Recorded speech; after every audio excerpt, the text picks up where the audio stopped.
In Laboratory Reddit, today's story is...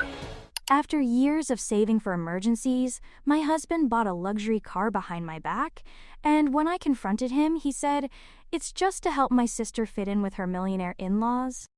His face when he saw what I did with the car the next day was unforgettable. Hello everyone, my name is Nina, I'm 35 years old, and I work as a nurse. I've been in this profession for more than a decade, and although it's sometimes exhausting, I truly love what I do. There's something special about helping people that just feels right. There are days when I come home completely exhausted and collapse on the couch, but overall, I'm proud of my work. It pays well, it's stable, and honestly, it comforts me to know that I'm doing something meaningful. My husband Ryan, 36, works as a business management consultant. His job is very different from mine. Lots of meetings, spreadsheets, and business trips. To be honest, I don't understand how he manages to keep track of all those charts and reports, but he's good at it. Despite his hectic schedule, he's always been very understanding, something I greatly appreciate. We've been married for 5 years, and I'd say we make a pretty solid team.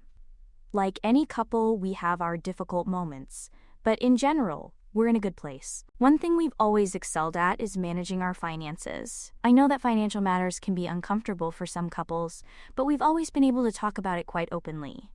Early in our relationship, we decided to create an emergency savings account, and since then, we've been building it up month by month. I'm not going to lie, saving like this hasn't always been easy. We've had to cut expenses on many things over the years. We gave up luxury vacations, rarely went to expensive restaurants, and tried to be smart with our spending. There were definitely times when I felt like treating myself, but I reminded myself that saving for the future was more important. I don't even have a car. Not because we can't afford one, we probably could, but because I simply didn't see the point. The area where we live has a fairly efficient public transportation system, and I've been using it forever. There's a bus stop near our house, and the train station isn't far either. Getting to work is pretty simple, so I thought, why complicate things with a car when I don't really need one? To tell the truth, I even enjoy the daily commute. I know it sounds strange, but it's true. It's my little moment of disconnection where I can relax. I listen to podcasts, read a book, or simply zone out and let my mind wander. Sometimes I even entertain myself by people watching. Something interesting always happens when you're sitting on a bus or train. Yes, sometimes there are delays, or I end up squeezed between strangers during rush hour, but generally, it's not bad. Plus, not having to worry about gas prices, insurance, or car maintenance is a real advantage. Ryan does have a car because he sometimes needs it for work. So when we go out together, whether to visit family or run errands, we simply use his. It's never been a problem, and honestly, not having my own vehicle has saved us a lot of money. A few months ago, Ryan's sister, Carla, 27, got engaged to her boyfriend Blake, 29. They've been together for about 2 years, and honestly, they seem really happy. Carla has always been the type of person who knows what she wants, and when she told us they were ready to take the next step, I was genuinely happy for her. This is where things get a bit complicated. Blake comes from a family with serious money, millionaire money. I don't know the exact figure, but from what I've seen and heard, his family is ridiculously wealthy. We're talking generational wealth, the kind where no one in the family has had to worry about bills or budgets for who knows how long. They have vacation homes, luxury cars, and travel like it's the most normal thing in the world. Honestly, it's a lifestyle I can't even imagine. Carla, on the other hand, didn't grow up like that at all. Ryan's family is middle class, comfortable, but definitely not rich. During their childhood and youth, they had to be careful with money. They weren't struggling, but they couldn't afford spontaneous trips to Europe or buying designer clothes on a whim either. For that reason, Carla has always felt somewhat out of place with Blake's family. She's confessed this to me several times, and I notice it's been affecting her. I think she simply feels overwhelmed, as if she's constantly doubting herself. She says things like, "I feel like they think I'm some kind of charity case," or "I don't know how to behave around them. Everything I say seems stupid." I remember once she told me about a dinner they had at an extremely elegant restaurant. Carla is a pretty casual person. She told me she spent the entire evening anxious because she wasn't sure if she was eating correctly. She kept stressing about whether she was using the right cutlery or drinking her wine too quickly. On another occasion, she told me about a family trip that Blake's parents invited her on. They went to a luxury resort, and Carla confessed that she spent half the vacation feeling like she was doing everything wrong. She didn't know how to tip the staff properly, felt uncomfortable asking questions because everyone seemed to know how things worked, and ended up feeling terribly self-conscious the whole time. She even mentioned that Blake's mother, though not openly rude, has a way of making her feel insignificant. She's constantly evaluating Carla, almost as if silently questioning whether she's good enough for her son. I don't think her future mother-in-law has said anything directly, but you know that feeling when someone looks at you like you're out of place? According to Carla, that happens frequently. She's also mentioned how uncomfortable she feels when they're with Blake's friends. Apparently, most of them come from the same wealthy background, so they talk naturally about things like skiing in Aspen or their summer homes in Italy. Topics that someone who grew up worrying about car repairs and adjusting the grocery budget simply can't relate to. Carla says she always ends up feeling like, quote, the poor girl. Although no one has said anything unpleasant to her directly, it's more of an unspoken feeling. I've tried to be understanding whenever she talks to me about this. I insist that as long as she and Blake are happy together, that's what really matters. At the end of the day, she's not marrying his family, but Blake. If he loves her and they understand each other, then all those awkward dinners and strange looks will be meaningless. I've also reminded her that she doesn't have to pretend to be someone she's not. Blake clearly loves her for who she is. Relaxed, natural, down to earth, and that's why they've come this far. I told her, if you're yourself and Blake's family still doesn't accept you, that's their problem, not yours. I understand why she's nervous. It's hard not to feel like you're being judged when you're surrounded by people who seem to live in a completely different world. It's not that Carla is ashamed of her background, she's proud of how she grew up. But I think she fears that no matter what she does, she'll always feel like an outsider. I've told her that fitting in with Blake's family might take time and, honestly, it might never happen the way she wants. But as long as she and Blake are good, that's all that counts. From what I've observed, Blake is crazy about her. He's sweet, attentive, and always seems supportive, and that's what matters. About 2 weeks ago, my whole world seemed to crumble. I had just finished a long shift at work and, honestly, I was exhausted. I arrived home hoping to just relax that night. But instead, as I walked up, I saw a shiny, elegant car parked in our driveway. At first I was confused. I thought maybe Ryan's boss had rented a car or something, or perhaps a friend had come to visit. But then Ryan came out with an expression of pride and excitement, and that's when it dawned on me that the car was ours. I remember standing there frozen, staring at it. I didn't even know what to say. Finally, I asked, "What's going on?" And that's when he confessed. He had used our emergency savings, the money we had been accumulating for years, to secretly buy this luxury car. And the craziest part, the car wasn't even for us. It was a gift for his sister Carla. I was completely in shock. I asked him why on earth he thought that was a good idea, and his response, honestly, left me speechless. He said that Carla had been feeling very depressed lately because she was stressed about fitting in with Blake's family. He thought this elegant car would help her feel more confident, as if it would somehow put her on equal footing with her rich future in-laws and make her feel like she belonged in that world. I couldn't believe what I was hearing. I understand that Ryan cares about his sister. I care about Carla too, but spending our emergency fund on something like this, it felt like a huge betrayal. That savings account wasn't just a pile of money we had been saving for fun. We had been building it for years.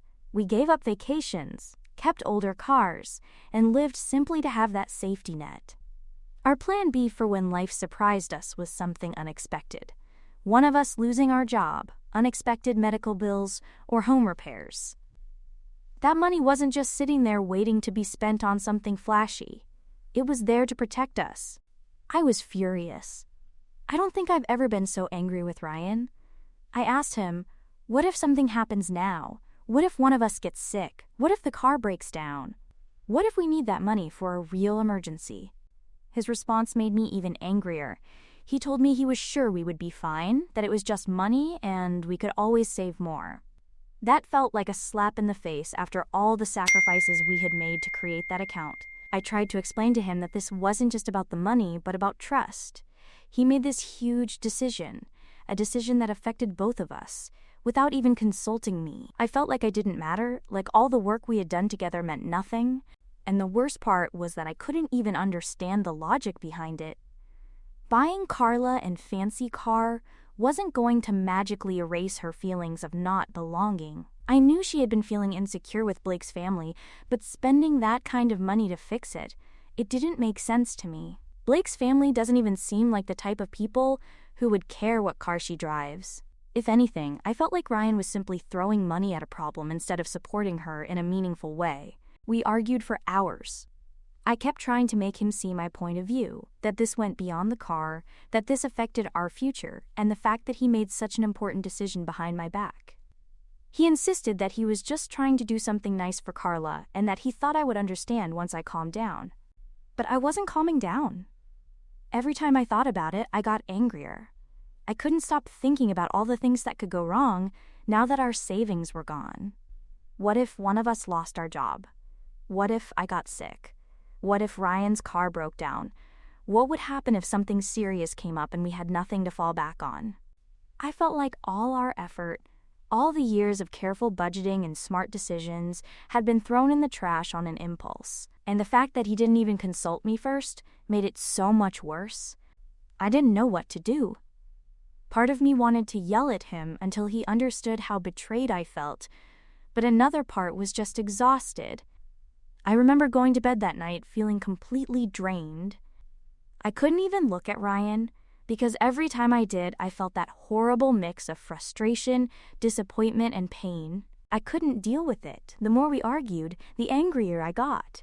I've spent my entire life using public transportation. Sure, having a car would have been nice sometimes, but I never felt I needed it enough to spend our savings on it. That made everything even worse. We could have used that money for something meaningful, something we really needed, not to impress Carla's in-laws. So last Sunday I made a decision. Maybe some people will think it was petty, but I honestly didn't care. I decided that if Ryan could make big decisions without consulting me, I could do the same. I went behind his back and put the car in my name. I'll be honest, at first I didn't know exactly what I was doing. I've never had a car, so I had to research how to proceed. I spent some time online reading about the process. It turns out it's not that complicated if you have all the documentation. Since Ryan had just recently purchased the car, I knew all the documents would still be at home. I found everything I needed: the title, the bill of sale, and the insurance details, all kept in a folder in our filing cabinet. I was surprised he hadn't locked it up considering how much that car cost. I took the folder, my ID, and headed to the Department of Motor Vehicles. I wasn't sure what to expect, but I thought I would simply explain the situation and see what they said. When I arrived, I explained that I wanted to transfer the car to my name since Ryan and I are married. It turned out not to be as complicated as I thought. I had to fill out some forms, pay a fee, and show proof that the car was part of our shared assets. Fortunately, since we are legally married, that part was pretty straightforward. They just needed my ID, our marriage certificate, and the car's purchase papers. The clerk didn't even blink, and it was honestly easier than I expected. Once the paperwork was done, they gave me the new registration documents with my name on them. Part of me felt relieved, as if I had finally regained some control, but another part felt strange. I knew this wasn't the most mature way to handle things, but I was so angry. When I got home, I didn't even tell Ryan right away. I parked the car outside, went in, and sat on the couch as if nothing had happened. I knew he would eventually find out. I just wasn't in the mood for another argument at that moment. Then, on Monday morning, I got ready for work as usual, but this time, instead of walking to the bus stop, I grabbed the keys to my new luxury car. I wasn't even trying to be petty at that point. I just thought that if Ryan could spend our emergency savings on that thing, I might as well get some use out of it. As I was about to leave, Ryan saw me walking toward the car. He frowned and asked, "What are you doing?" I looked at him and said, "I'm taking my new car to work." He looked completely confused. "Your car?" he repeated as if he didn't understand what I was saying. I nodded. "Yes, I put it in my name yesterday." I've never seen Ryan's face turn so red so quickly. He just stared at me for a second, as if expecting me to say I was joking, but I wasn't. I had done the paperwork, and now the car legally belonged to me. "Are you serious?" he finally said, raising his voice. "Yes," I replied, opening the car door. "Since you used our emergency fund without consulting me, I thought I'd do the same and make a decision that benefited me for once." I could see the anger building on his face. He looked like he wanted to yell, but I wasn't in the mood for another fight. I had to go to work. So I just got in, started the engine, and pulled out of the driveway before he could say anything else. I thought that would be the end of it, but the drama was just beginning. Before I even got home that night, my phone started ringing.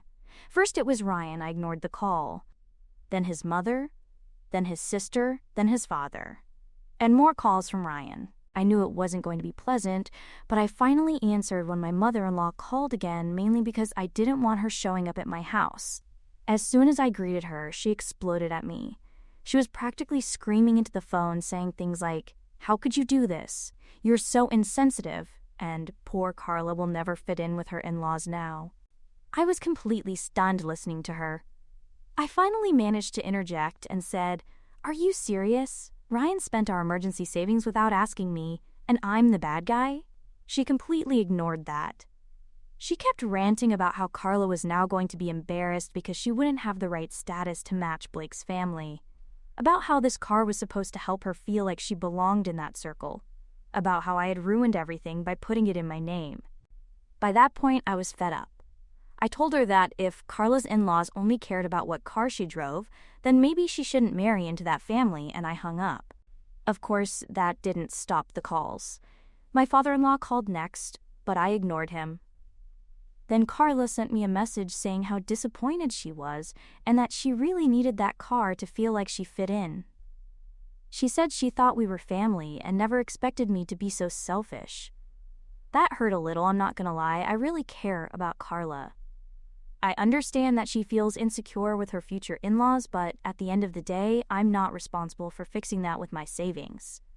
I didn't take her car away. Ryan was the one who made a reckless decision and forced me to act. Now Ryan isn't speaking to me. He slept on the couch last night and the tension at home is palpable. I know he's angry, and honestly, I don't care. He had no problem making huge financial decisions behind my back. Why should I feel bad for doing the same? The only thing that's making me doubt myself is all the negative backlash I'm getting from his family. They all seem to think I'm the worst person in the world for this. So Reddit AITA? Update 1. Wow, I wasn't expecting so many people to respond. I've read many of the comments, and they've honestly given me a lot to think about. Anyway, here's what has happened since my last post. After all the blow-up with Ryan's family, things were tense. Ryan and I barely spoke for a few days. He kept giving me these looks like I was the one who had betrayed him. It was frustrating because he just didn't seem to understand why I was so hurt. He kept saying things like, "I was just trying to help Carla," or "You know how much this has been stressing her out." The last straw came yesterday. I had taken the car out to run errands, and when I got back home, something felt off. The driver's seat was pushed way back. Ryan is taller than me, and the glove compartment was slightly open. I started checking and realized some of the paperwork was missing, including the new registration showing the car was in my name. I asked Ryan about it, and he admitted that he had taken the papers because he was planning to go back to the DMV to put the car back in his name and then give it to Carla. That was the limit for me. I told him that if he tried something like that again, I would report the car as stolen. I know it sounds extreme, but I was so tired of feeling like my opinion didn't count in this marriage. Things blew up after that. He accused me of turning against his family and said I was being cruel to Carla for no reason. I reminded him that he was the one who emptied our savings without thinking twice, and that I was just trying to protect what was left of our financial stability. It seems the news reached Carla because she sent me a message later that night. She apologized and admitted that she had been venting to Ryan about her in-laws without realizing how much pressure he was putting on himself to fix things for her. She said she never expected him to spend our savings, and that she really agreed that her fiancé's family should accept her for who she is and not what kind of car she drives. She even mentioned that if Blake's family made her feel out of place again, she would reconsider inviting them to the wedding. Honestly, that surprised me.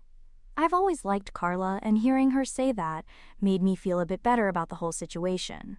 Carla also talked to Ryan and told him she didn't want a car and that she had only felt bad at first because she didn't realize Ryan had spent all our savings on this. He finally apologized to me, but it sounded half-hearted, like he was only doing it because Carla told him to. We've had several long conversations since then, and I told him straight up that I don't trust him with our finances right now. I've taken complete control of our bank accounts for the time being, and we're going to therapy because honestly, I don't know how else to move forward. I still have the car, but honestly, I'm thinking about selling it, not to give it to Carla, but to put the money back into our emergency fund. That savings account was supposed to give us peace of mind, and now it feels like a constant reminder of this whole mess. I don't know what's going to happen from here. Update 2. After my last update, Ryan and I started therapy. Honestly, I went in with low expectations. I was still very frustrated with him, and part of me didn't believe he was really going to listen. But the therapist really got us communicating. For the first time, Ryan admitted that he had been feeling a lot of pressure since Carla got engaged. Apparently, Carla had been constantly venting to him about feeling out of place with Blake's family. She wasn't just worried about their wealth, she was afraid they saw her as a nobody who didn't belong in their world. According to Ryan, Carla had been crying to him on the phone about how she felt Blake's family was constantly judging her for what she wore, how she talked, and even the way she laughed. Ryan said he felt like he had to fix it because that's what his father used to do. Step in and save the day whenever Carla felt insignificant. His father passed away a few years ago, and apparently Ryan had been trying to fill that role without even realizing it. I could understand his position a little bit, but I told him none of that justified what he did. He had still emptied our savings without consulting me, and I wasn't going to just ignore that. I had been considering selling the car to rebuild our emergency fund. It was just sitting in our driveway like a huge reminder of this whole mess, and I honestly wanted to get rid of it. But before I had the chance to do anything, Ryan's uncle, his mother's brother, approached us and said he was willing to buy it. I just wanted that thing gone. So after discussing it with Ryan, I sold it to Frank and deposited the money back into our emergency fund. Update 3. Hi everyone, I wasn't planning to post again, but things took another unexpected turn and I honestly can't believe how this has all ended up. After selling the car to Ryan's uncle, Frank, I thought everything was finally calming down. The car was gone, Ryan and I were working on our issues in therapy, and Carla seemed to be emotionally better. I really believed we were moving forward, but things weren't right. About a week ago, Carla called crying. At first, I panicked, thinking something bad had happened with Blake or his in-laws, but the reason for her tears was that Ryan had secretly gifted her another car. Apparently, after I sold the original car, Ryan decided that Carla still needed something fancy for her wedding. So he took out a personal loan without telling me and bought her a used but still very luxurious car. It wasn't as flashy as the first one, but it was still way more than she needed, and he told Carla it was from both of us. I couldn't believe he had done this after everything we'd been through. I called Carla and told her the truth, that I had no idea about this, and it wasn't from me. She was horrified. To give her credit, she completely took my side. She told me she didn't even want the car, but Ryan had been so insistent about it that she just accepted the keys to avoid hurting his feelings. When Ryan got home that night, I didn't yell, but I made things very clear. I told him I was done. Done with the lies, done with the behind-the-back decisions, and done with him acting like Carla's second father instead of my husband. That's when Ryan confessed to me that when his father was still alive, he promised him that he would always take care of Carla. His father was pretty traditional and believed it was Ryan's duty to protect his little sister. I understand that sense of family loyalty, but Ryan had distorted it into something that was damaging our marriage. He believed that by buying these things for Carla, he was somehow proving to his father that he was keeping his word. I told him straight up that that wasn't protecting Carla. She's an adult who doesn't need Ryan acting as her personal bank account. It wasn't pleasant, but I warned him that if he didn't reorganize his priorities, I would have no choice but to leave him. I honestly didn't see a future where I could continue to be married to someone who constantly put his sister's well-being ahead of our future as a couple. I think that's what finally got through to him. He broke down and admitted that he felt like he was failing everyone. He felt like he wasn't living up to his father's expectations. He was afraid of losing Carla's trust, and he didn't know how to balance all of that with our marriage. I made it clear that I wasn't asking him to abandon Carla. I just needed him to understand that we were partners and that important decisions needed to be made together. Since then, things have improved considerably. Ryan canceled the loan, and Carla told him clearly to stop trying to solve her problems with money. She explained that she didn't need a fancy car, she just needed Ryan to listen when she vented, instead of immediately going into problem solver mode. Ryan has been working hard to regain my trust. He gave up complete control of our finances. I didn't ask for it, but he offered it voluntarily. And we're still in therapy, moving forward, step by step. Anyway, thanks for following this whole mess. I sincerely hope this is the last update because I'm exhausted from all the drama